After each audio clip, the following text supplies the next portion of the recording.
Blakely is here, and Sherrod and Jason, I want to ask you both, what does intention, what do intentions have to do with it? You know, Joe Mazzulla was asked by our guy, Gary Washburn, did your team play hard as it could have played? And he said, we intended to.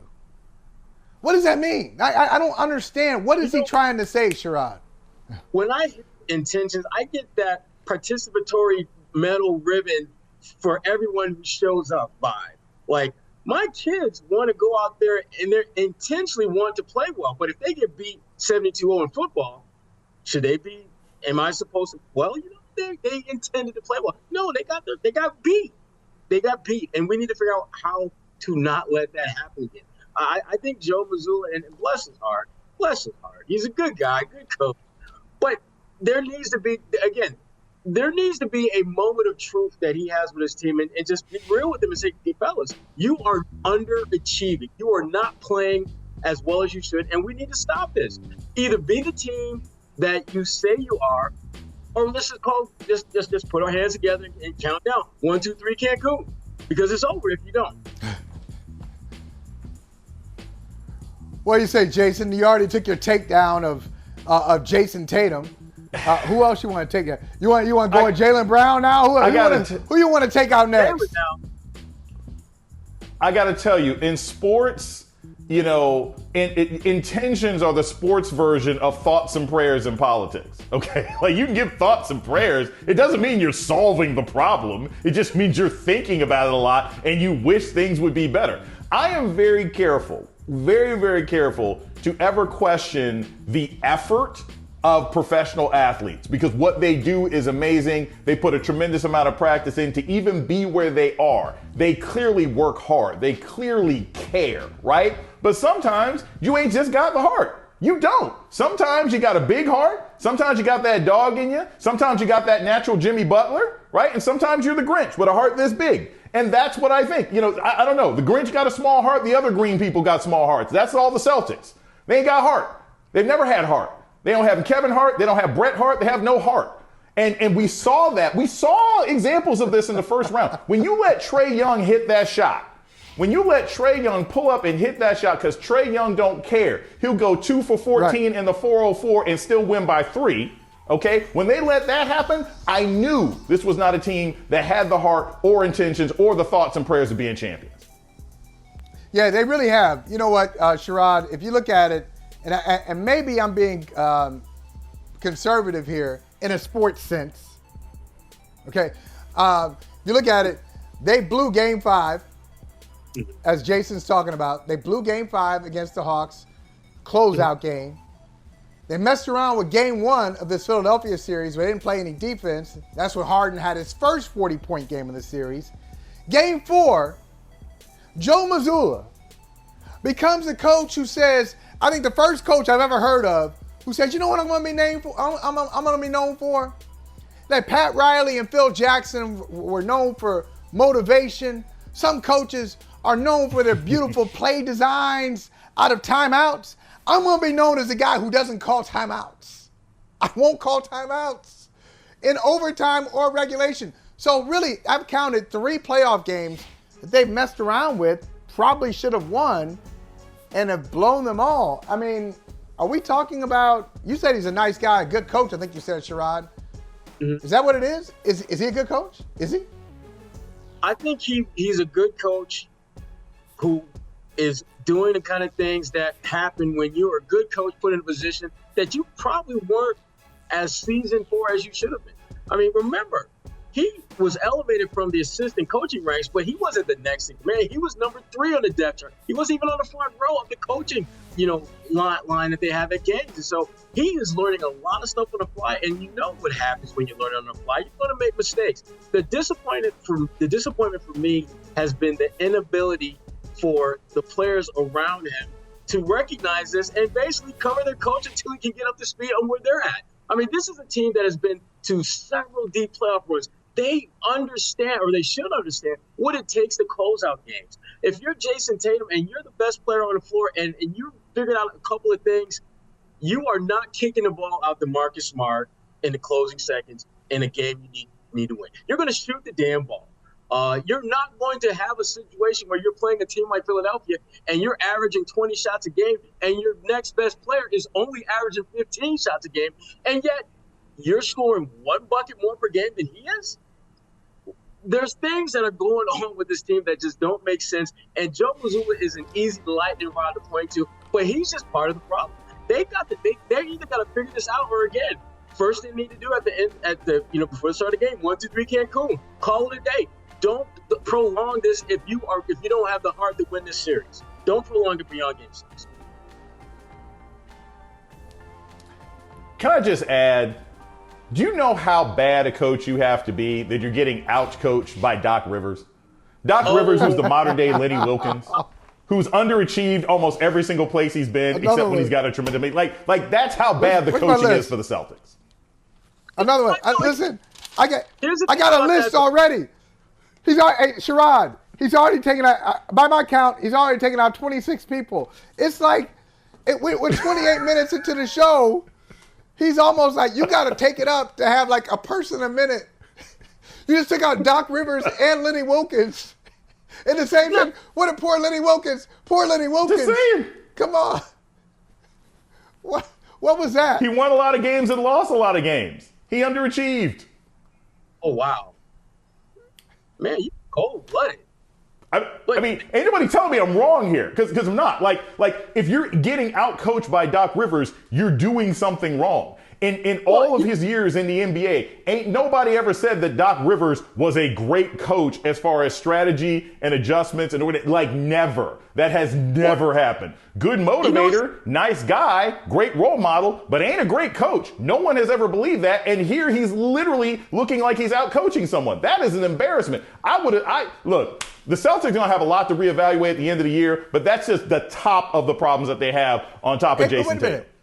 Now, to be fair, Sherrod, help me out here. Wasn't Doc Rivers, the NBA just had their 75th anniversary celebration. Wasn't Doc Rivers one of those, like a handful of coaches, notable coaches in league history? Wasn't he on that list?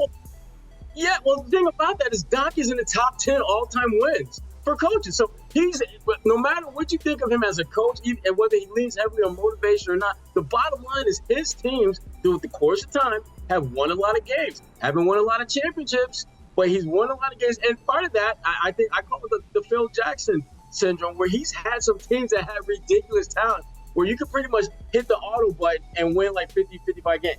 And in this series, I don't think Doc is doing a great coaching job. I think he's doing the most fundamental thing you do. My two best players are James Harden and Joel Embiid. We're going to run pick and roll. Absolutely. Period. And that's literally all they're doing. And so I can't get on Joe Mazzulla for being out-coached when the coach that is out-coaching him is not doing anything but one play.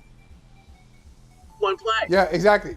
Going to his guys. Do you both believe, I want you both to weigh in on this, do you believe that the winner of this series is the favorite to win the championship or someone else? Doc, I guess you take this one first. What do you think?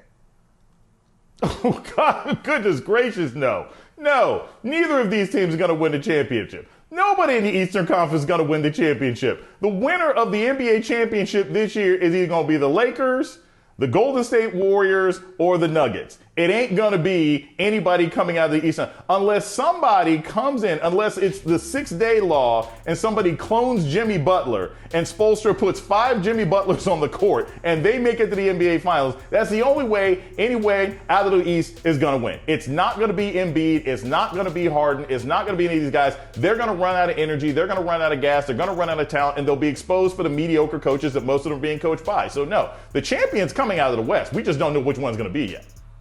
I'm going Denver. I'm going Denver, not only because they're the highest seeded team that's still playing, but just the way that they're playing. The fact that they got some low-key dogs in the pound that people are starting to get a feel for. I mean, heck, their best player, he will go after your best player. He will go after your owner if you get in the way. Don't mess with the Joker. He's that bad. He's that dude. And the other thing, too, about Denver, they don't lose at home. Hey, listen, don't say that to Jason Johnson. By the way, before he came on, he was going at Joker. He doesn't like Joker either. He doesn't think he's entertaining. Not a fan. He thinks he's just He's just a stat compiler. He just one of those guys. I like my that just MVPs puts to up actually numbers. jump from time to time. I like my That's MVP me. I like my MVPs to jump. I like them to be somewhat entertaining. I like them to be people who are other than just pad statters. Joker doesn't do anything for me. He wins games. He gets his team moving in the playoffs. And last I checked, they're kind of good. And they're kind of the favorite that everyone is pointing to. And the reason why is because he's that dude.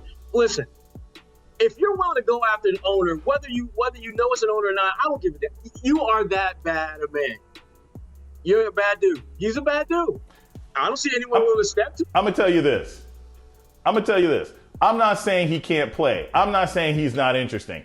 I am saying that only a certain kind of person could put their hands on an owner and still be playing the next day. So don't even get me started on the fact that this man put his hands on an owner, even though the owner was being a jerk, and got nothing but a fine out of it. I promise you, if that were to happen to another player, there would be many, many more conversations and potential consequences for putting your hands on a team owner. So you think if Joel Embiid had done that to the owner, who was, as you said, he was being an ass. I mean, come on, give the ball up, man. You sitting there just because you're rich and own the team doesn't mean you do whatever you want. Give the ball back. But you think if Joel Embiid had done that, he would have been suspended? Fine. I don't. You do? He's fine. I'm saying the Jokic owner was was a fine. problem. The owner was a problem. He gives off dollar store Mark Cuban energy, okay? Like, I'm not saying that there was anything right about the owner. I'm saying that the consequences of an African-American athlete, a non-native born African-American athlete in any shape, way, or form engaging in aggressive physical action against a white owner of an NBA, and I don't even have to say white owner because pretty much all of them are white, of an NBA team, I think there would have been greater consequences than just a fine. That's what I thought was a problem about what Joker did. Now, again, he got away with it. It's fine. The owner got away with it. It's fine. But if Joel Embiid does that, if Giannis does that, the only person I think could potentially get away with that would be LeBron. And at this point, LeBron could probably punch somebody in the face and they'd be like, okay, LeBron, we just need you for the ratings. Or maybe Steph Curry, in which case they'd probably blame the owner and say, that's okay, Steph, it's okay. We need you to keep playing and keep being a front runner. No, Joker got away with something that I don't think most players would ever get away with. And I think race has something to do with it. The thing that shocked me in all that is that there was literally no punishment. I thought he would get fined. I thought there would at least be a fine. But the fact that he got away literally scot-free in broad daylight for doing that to a fan, the NBA, they got some issues. They got some issues. And we all know that when you start kind of sifting through the weeds, there's a lot of brown in the basis of those issues. But see, I disagree with you guys. I mean, look, I thought Jokic said it the right way when he was asked, "Hey, do you think you'll get in trouble?" He said, "Look, so they're not going to protect me as a player." From a player perspective, no matter. Go ahead, Mike. You don't think that's the answer? You don't buy that? No, I don't think that was. No. I think that was a great response on Jokic's part. I don't believe that's real. I don't believe that's true. He wasn't afraid for his life. No. No. Not afraid. No, you're not afraid for your life. But listen, you set a precedent. If you're letting people like interact with players like this and hold on to the ball, not like you're afraid of them, but you don't.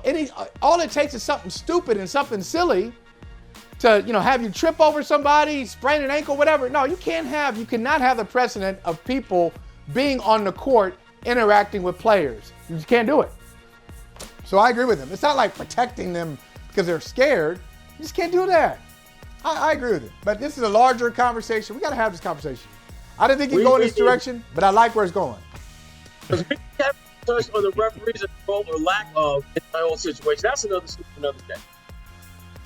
Because I got Palace at the Palace vibe. I saw what's going on there. Now, next time we talk, I heard Joker's statement. We're going to work on your mic, though.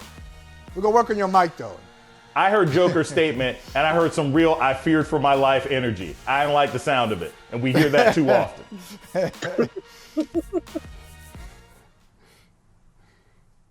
Hey, thank you for watching Brother from Another. If you haven't hit that subscribe button, go ahead and do that now. Don't forget you can catch us 3 to 4 weekdays on PeacockTV.com and on Sirius XM Channel 85.